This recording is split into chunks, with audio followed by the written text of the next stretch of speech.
All right, so we'll go ahead and try this again. Just going to do the whole window because I think that's where I was having issues. Okay.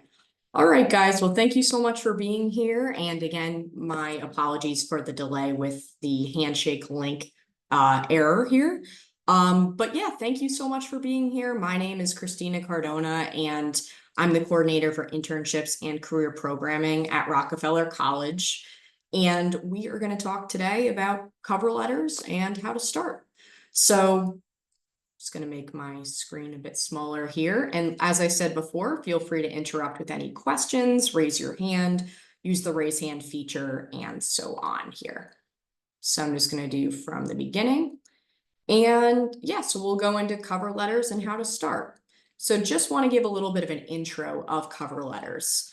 So first of all, let me just ask, which I meant to ask before, how many of you guys have written a cover letter before or have needed to, on that same note, have needed to write a cover letter for an internship or job application? Um, You have. Okay. And Nerdine. Okay. Fanny. Okay. Perfect. Perfect. No, that's great to know. So this is, you guys already know what a cover letter is. So this will be getting just more into how to enhance your cover letters, how to make them better, and just some other key tips and tricks as you're continuing to write them in the future. So thank you guys. So yeah, so moving forward here. So basically, I won't go into too much depth, or I'll just give an overview of what a cover letter is based on that. So just as a reminder, it serves as an introduction of your skills and qualifications, and it's really tailoring and matching your experiences and skills to a specific job or internship position description. So a lot of times the biggest question here is, okay, what do I include, right? It's how do you know what you should include when you have so many different skills and experiences?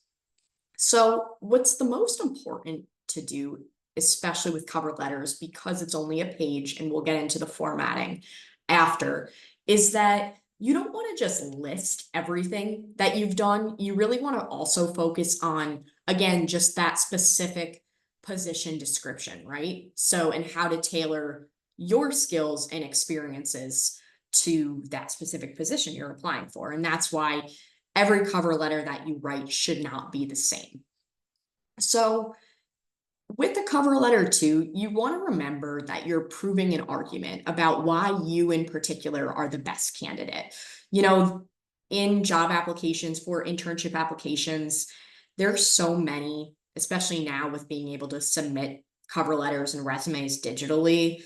Employers are getting like hundreds of cover letters and application materials for the jobs that they're posting and the internships that they're posting. So you want to make sure that your format and your cover letter is strong so that it isn't just, put in the don't go further pile, if that makes sense. You want them to give it a second look and to show that you're not just writing a general cover letter, you're writing a specific cover letter for a specific position, and that you are really interested in that position in particular, and that you're not just writing the same cover letter for every single position.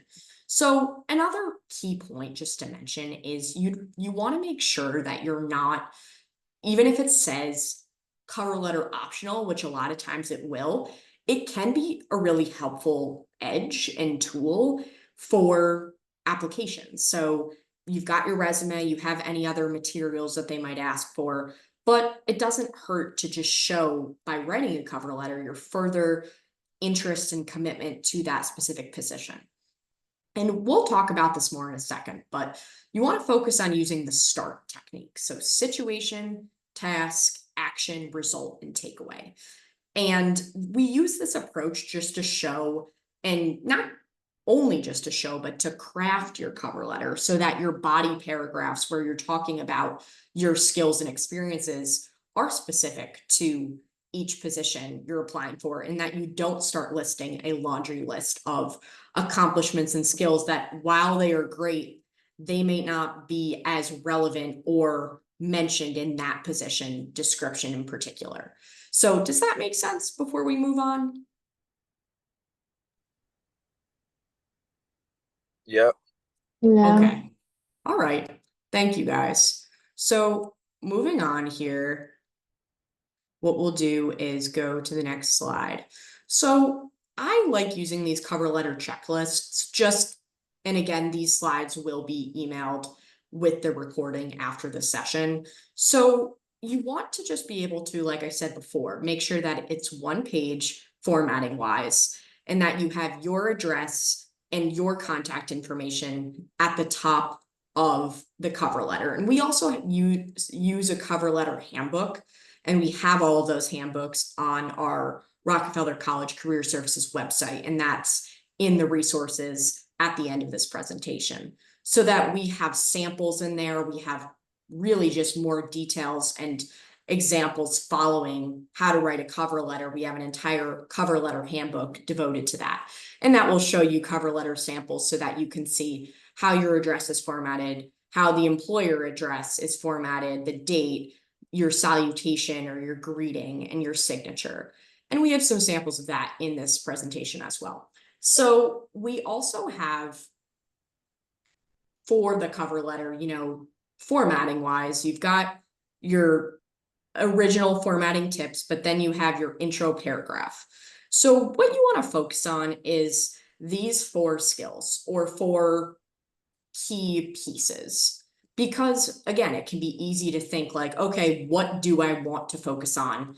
What should I mention in my introduction? But focusing on what you're applying for, you know, the reason for the cover letter, and why that specific organization will be really helpful as kind of drawing the reader in and connecting your personal interests to the mission. And when I say that, it doesn't mean you have to go into extreme depth, but let's say you're applying for an internship that is focused on, we'll say, I'm trying to think of a good example, but let's say you're applying for a legislative internship and you have had legislative previous internship experience, and this specific organization would be a great way, like you feel like you could contribute highly and greatly to this specific organization based on your previous experience, and you have an interest in it too. That's a sentence that you can include in your intro paragraph. You can say, like, you don't need to say like, hi, my name is, but you would just go into, I am writing to apply for X position at X place. My experience and strong interest in legislation aligns really well with your organization's mission. Then you can go into saying, I'm currently a senior student at the Rockefeller College of Public Affairs and Policy, majoring in political science with a concentration in, you know, X, right?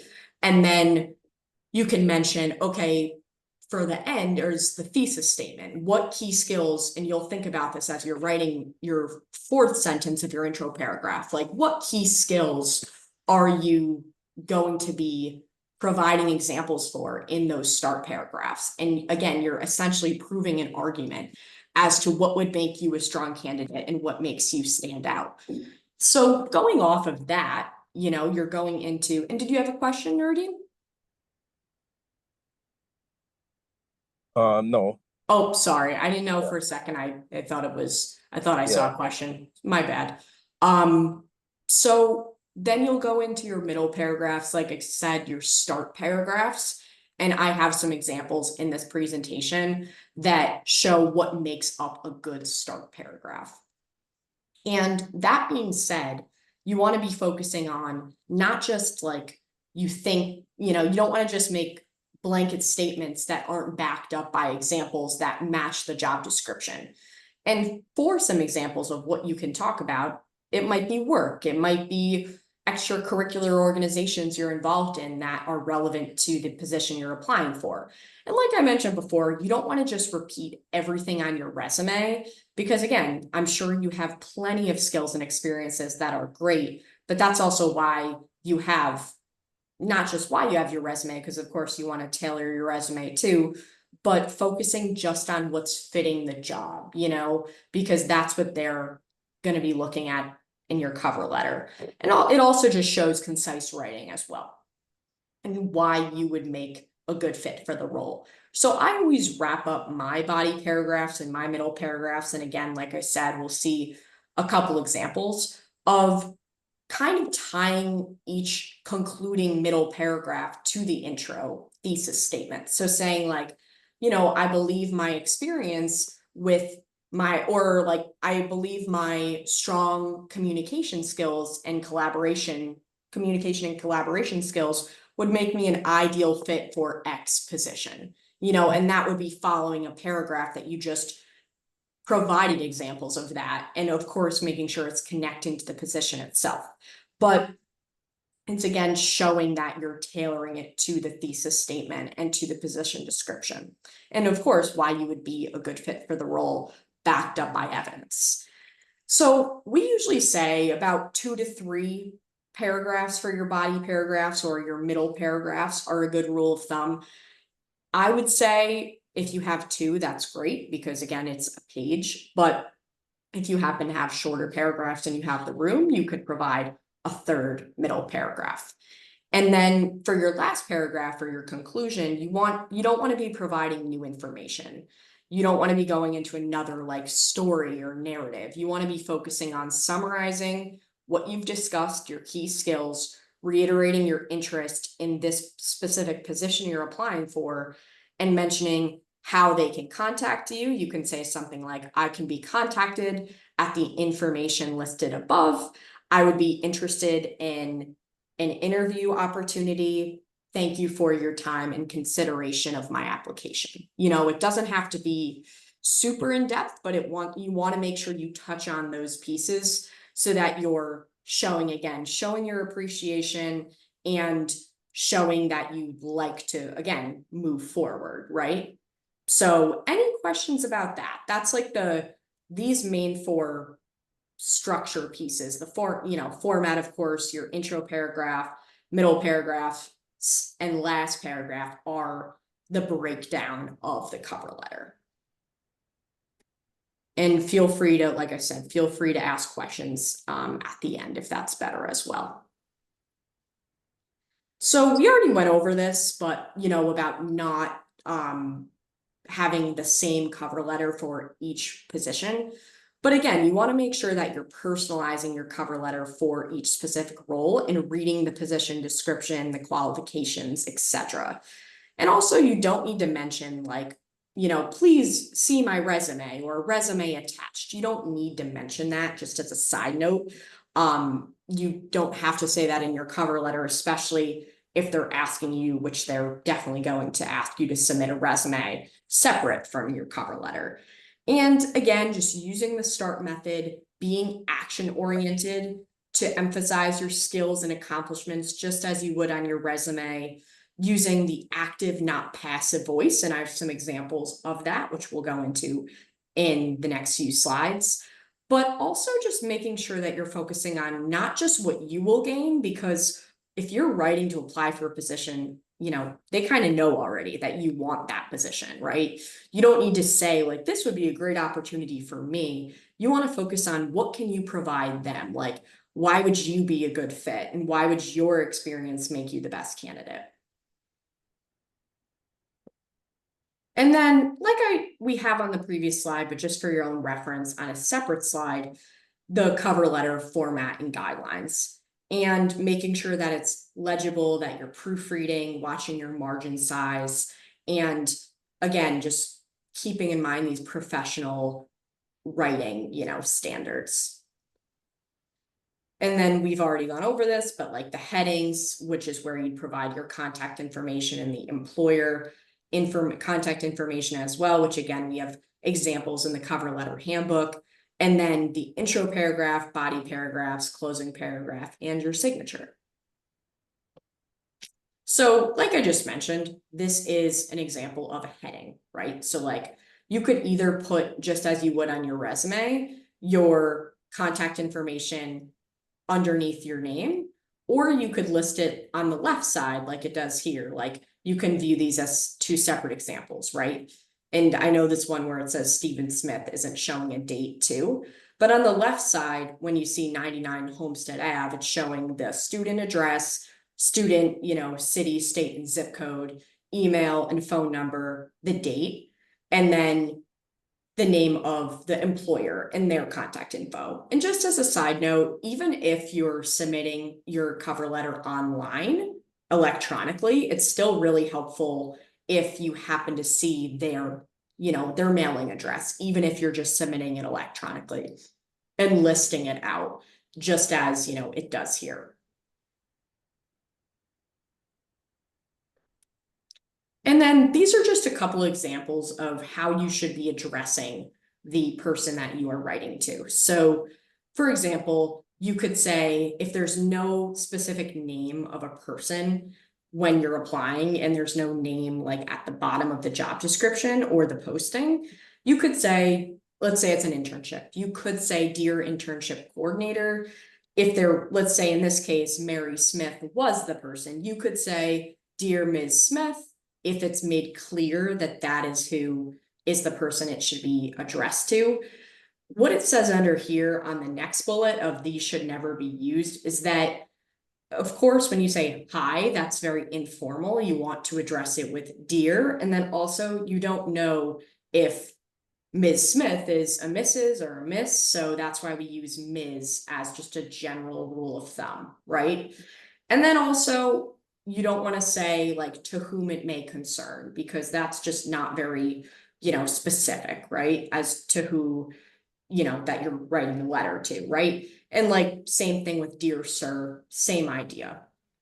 So I would say like, dear internship coordinator, like dear hiring team is fine too.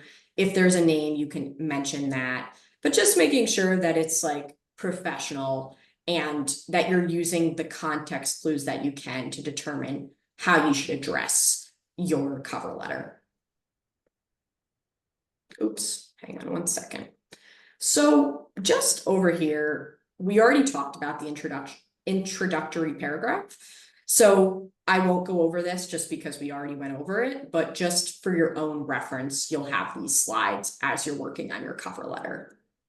And then this is just an example of an introductory paragraph. And I know we already discussed this too, so I won't read this, but this is just another example of, starting out with what you're applying for and talking a little bit about your interest and focus, and then showing further, okay, this is my education. And again, it doesn't say in this example, but they could have also said, I've discovered my passion for analyzing political data, learning how our government works at different levels, and the impact policy has on constituents. And they could add a sentence if they have room about that they would be excited for the opportunity to, further that passion given this internship opportunity, something again, tying it back.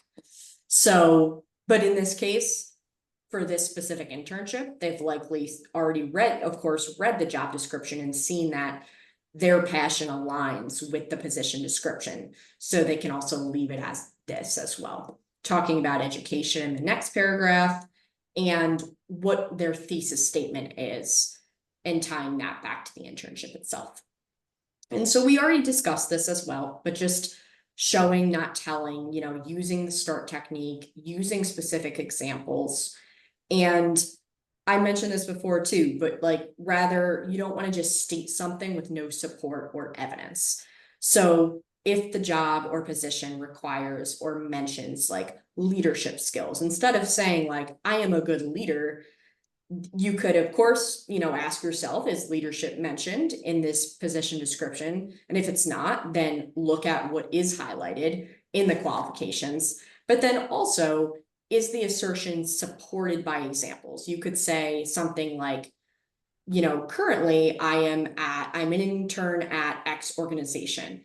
You don't want to say I'm responsible for, but you could talk about an example of your leadership. You could say, my leadership skills have been enhanced because of, mention a specific project you're working on or a specific responsibility that you have not just been responsible for, but have contributed to the whole organization positively. And we have some examples, like I mentioned, of that as well. But just again, providing details, backing it up, is really what's most important. And to help format that, that's why we use the START technique, talking about a specific time, a situation. What did you do? How did you do it? What was the outcome? And what was the takeaway? And how does this skill transfer to the position you're applying for? And typically each sentence / step becomes a sentence in your paragraph. So for example, there's this one here. It says, in my 3 years at UAlbany, I've completed a great deal of coursework. I wrote a paper, and again, I'm not reading the whole sentence just for the sake of time, but they're mentioning in the next sentence a specific class they took. And I wrote a research paper, and they're being specific about what it was about. And then mentioning in the next sentence, so just to go back to START here, we've got situation, what did you do? They wrote the research paper. And then the action, how did you do it? Was, in conducting research for this paper, I researched policing trends. And then again, they're being very specific about how they did it using academic databases, data code books, and journals. And then what was the result? Then I presented the findings of my paper to a class of 35 students. You can see they're using numbers to quantify, to show that they're being results driven. And again, just showing their contributions, right? And then I'm confident that my prior courses have laid a solid foundation of knowledge and experience to be a research intern. So this specific example, if the position they were applying for highlighted research skills, this would be a great example of a START paragraph for that type of position. And I won't read this bad START paragraph, but you guys can read it to yourself. The whole point here is that they're not providing any examples, right, that are, thorough, right, and backed up. And it's vague, it's not following START, it's not like a recent example of a specific example, like I said. It's informal when it says, so this was the bomb. Of course, you guys know, writing more professionally than that. And then also just like I said, professional writing. Because of this, I think I would be a good intern. You want to mention the specific, position you're applying for too. And of course, writing well too. So this is just another example on the next slide of another good START paragraph for your reference. Same thing, using numbers, being results driven, and following START. And then just as a side note here as well, as you're writing your START paragraphs, think about what is really relevant. So extraneous details would be like extra words that distract or take up valuable space that doesn't add to the point, right? So just think about that as you're writing your paragraphs, and START is really helpful with taking out those extra details, because details are really helpful, especially as you're backing up your statements with examples. But you want to make sure that those details are providing more detail about your skills and your accomplishments and why you would be a good fit. You don't want the reader to be thinking like, oh, what is the point here? And again, it shows stronger, more concise writing skills as well. And these are some great examples of that. Same thing here with passive voice versus active voice. Like I said before, you don't want to say I was responsible for it, right? You don't want to say I've been given or this required me to, because that's just showing more of like, oh, this is what you were tasked with, and this is what somebody else told you to do. And it gives the impression that you're just letting things happen to you rather than you contributing to the organization.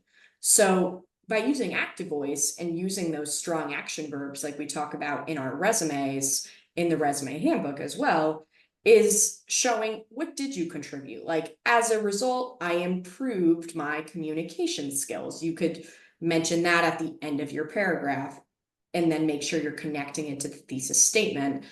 In your START paragraphs, you can say, as you're describing, what you did and how you did it and the results, you can use those strong action verbs.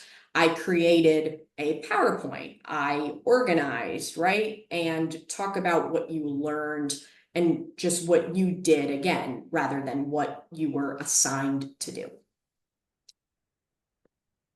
And then we talked about this already, but just for your reference, cover letter, closing paragraph. So summary, discussing next steps, how they can contact you, and of course, thanking them. And then these are just some examples of that. Thank you for your time and consideration. I look forward to hearing from you, etc. And then this is just an example of a strong closing paragraph, where in this first sentence, they're summarizing the skills. I believe I'm a strong candidate for this internship due to my political experience, teamwork, and leadership skills. I look forward to hearing from you and would be interested in interviewing with you to expand on my qualifications. I can be reached at the contact information above. Thank you so much for your time and consideration of my application. And notice how they didn't say, please see my resume for more info. You know, like I said, you don't need to mention that because they already have your resume. It's not a necessary statement to say. And then this is just going into the signature. You can use an electronic signature if you are writing, you know, if you're submitting your cover letter electronically. But of course, if you are doing it on paper, you could just sign it, sign your name above your typed name. And I would just do like sincerely line, you know, and there's a space, right? And then an electronic signature, and then put another space and then type your name. And we have several examples of that in our cover letter handbook of how that should look. And then another thing to mention too is there are fonts within, you know, Google Docs, Word, etc., that do look like a signature, like a script font that you can use instead. And same thing, like I mentioned before, you don't need to say resume attached at the bottom of the letter. And then these are just some more resources to help you. Like I said, you really want to look on the career website where we have several examples of our different career handbooks, including our cover letter handbook, right? And we also have virtual career series on YouTube, Handshake, and also this Rock Your Career newsletter is where we're updating constantly our career events, internship and job postings, and career resources. And just as a side note too, once you click on this link the first time, it will say, it might say like you don't have permission, but from our end, the career services staff, we'll get an email and we'll approve your request. And then you'll be able to access our career resources on the Rock Your Career newsletter site. And then just a little bit here about Handshake, stopping into our office hours, which are available in our email and our emails and on the website /newsletter. And yeah, and that's about it. So I just wanted to, I know it was a little briefer just for time purposes and because we started later than anticipated because of the Handshake error link. But I just want to open this up for questions now. And also I'm happy to go back to any slides and provide any more examples too. But thank you guys very much. Thank you. Have a good day. Thank you, Fanny. You too. Thank you. Thank you. I'm going to stop the recording. Yeah. Let me just stop the recording here real quick. Thank you. Thank you, Maritza.